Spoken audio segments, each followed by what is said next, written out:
na poku ware enne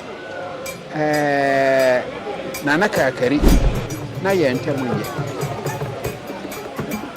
adisi obiye ntimi anka si se me metere na de form 1 form 2 ose si bentwi once metere na de form 1 to form 5 was Asantihene secondary no ye mayor no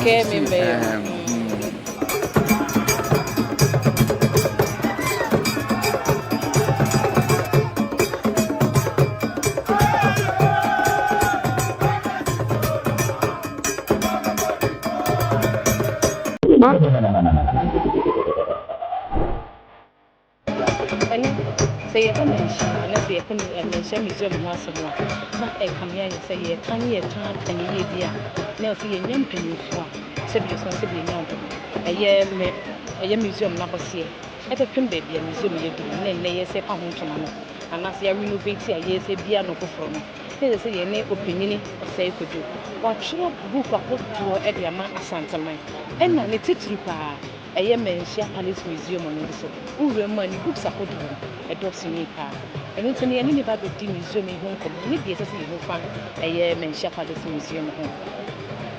Oh, me, wait a minute more home. Yeah, so I'm on near to my pounds or so. Oh, that man, see, I can't a year Manhyia Museum. But I'm a one because I'm the kind of say, a dear now from we get a museum now, man, in a museum, and the Indian I have to be a yes,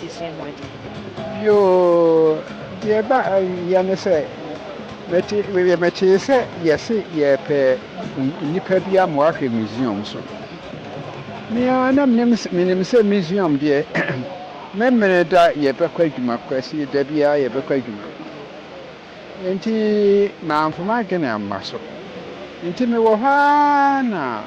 wo hene secretary misando efre me say na museum no wani ye ho I'm saying, media, minute, I mean, quadrument in TV was a application. Yeah, your free interview. Your free interview, in the paper say, and corona, your bar interview. So, me, so I say, a permit. If we say, Namatro, Asante history books, and now just say, my citron, no. Asantihene mambere ni ade na mene panimfo bi te say honorable Osei pese me kire na ade form 1 form 2 ewa aguna SDA secondary school ade Osei si bentwi once me kire na ade form 1 to form 5 was Asantihene secondary school mayor no enna sabre no ana meye nso na me ana me twero me krata ana me dia akyerade nti se na ye pebe nti ye baaye ye ya nipa ye baaye no die mu ya na se na otwemienu na chairman sabre wo me interview no afam ya frɛ me se dabi wo se brejuma nti me ba beye me ba hwe museum na se 1st July 1995. 1st July 1995. Ntina sabre na Professor MacLeod no ma won mo ye ho adwuma no ja me ananam no won mo na mo aye bibia ehwe so a nti nsem a ye ka ye fa ade nyina no me na me twere sem yenka sei emudi ehemfa emudi ahai no se me baaye na ha ne be hia ase ye ya nti me hwe museum no so ekosi 2010 1995 to 2010 ana me kan asafe die manyin ana nti me koy tisana ati nti edin na wo ba ya enam osaso ma ne ba museum ana say ensem abakosem ben ene nam so na se ba Manhyia museum a ye ba be hu eda ho ye nya bi kan yo me ba ya no de me hu no ye ne say Asante na ratri ena atro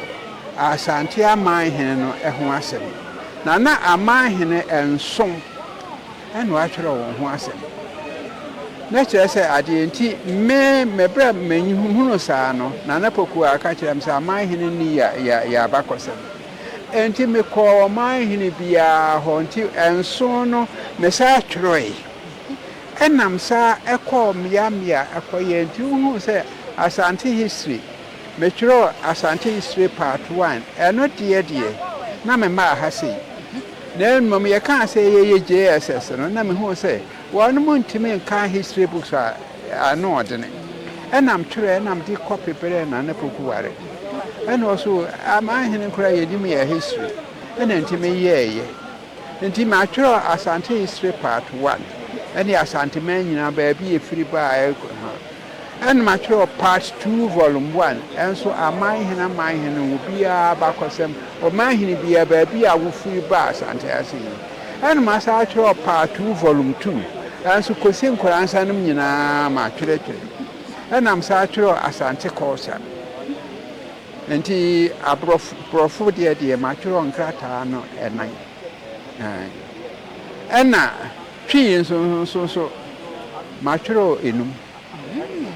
na so mi anam twere me kira de 1968 na me kira de be kwazi training college me wo ho na ye de na ne se kodusi akonya so na kire wo ko ya wo sa ba yi nti e pri ho nyina me kira de training college na me ka se me be kira de Asante ma na me twere owu apakan na me de be kira wo no ma de ena aguna nso metro na ne san ena nso me kire no ya aguna history ya me kan twi na Asante man kura edi 150th anniversary menwuma na ne san no ena ye di ye pla ye di ye adi 1985 na ne san no na eyede ye obiri konfo wo fa na na ya wo tutuo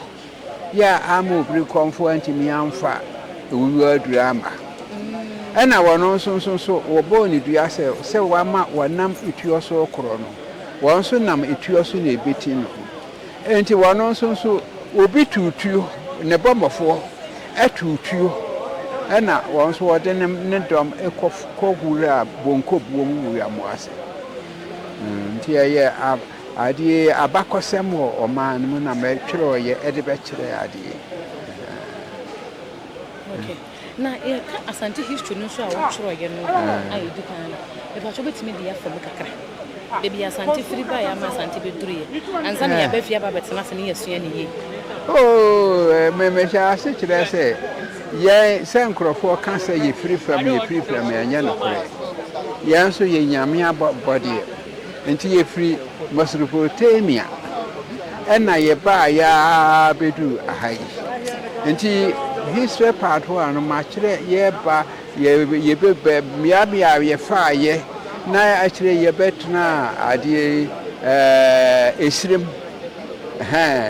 na ye nam so a ebebedu ha ni nyina ma kire wo Asante history part 1 no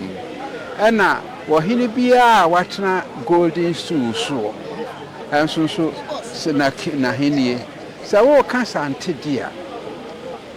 Asante pa no nka bomu bai o konfanachi ebreso nti eho no obi a watena golden stool so dia wa ye matwere aba besi na wachi so yeso na then wadama eye histories no wasua ne bi wo so kra na wo ho edi ne ma eye sebe oponso Osei so to so me edi na wo hu so wona heni mu a e ma ne dan so esen ye ne wo fa no ne nua no mo obejima Otumfo se tu so ko be bia wa ba wasana ba biem Otumfo se tu abebiem kotoko hini se wa mani sebio no dia krabo ni etudra edeni nanan mahefo ni Asante mamuntie Otumfo se tu so ba no koso engumasiani puntio wo faso ekeni pabomu ene sebe ahobrase a woyie ema sebe yene a ye ne nananom yi eno ne ma woda anso hwe na me madam fopa ene ne wofa nana kakari abakosema me chiro nana kakari ena chiame akoto wonum pa na boa me mabakosemu na ebre bedri na nana pokuware ene nana kakari na yentemunye adishi obiye ntimi anka kosi se ohini wo baaye no beka won bomu sabra na mo museum ha esi ya na me be ansa be makwa kuduye wana da acho be sa Asantihene no ye de shebranti no ofrebro kire baaye no beka won bomu na ekono fa so e ka won bomu no na enwanwa na mse die be me yi ayi da che wona be Asantihene ena mpa so ebe mu na wo baaye no se ne nokredi ene asem no wo sa pa enhuma kan nti me se nkrata matwero nyina no na akan krata bia enti emma wadanso ndenza sabre Asantihene no na die esa Asantihene adepa ma Ghana so nenya nhyia se nyankopon bo nipa bia ema wo ba behwe stebia biso na wono tebia we se no wono no obe ahwe Asantema so a eye maye na ne beta sepa yo menso mi dama se bebe fie ba betua ya de yo eda sepa yo ene ni opinion say kuju a watcho enuma hodo de ama Asantihene ene ne ye no edi ma twero nkrata ankro enkrata ma ko enko enti ye besa ko eye ne na so bi ni a akwa kusua de ewufi yo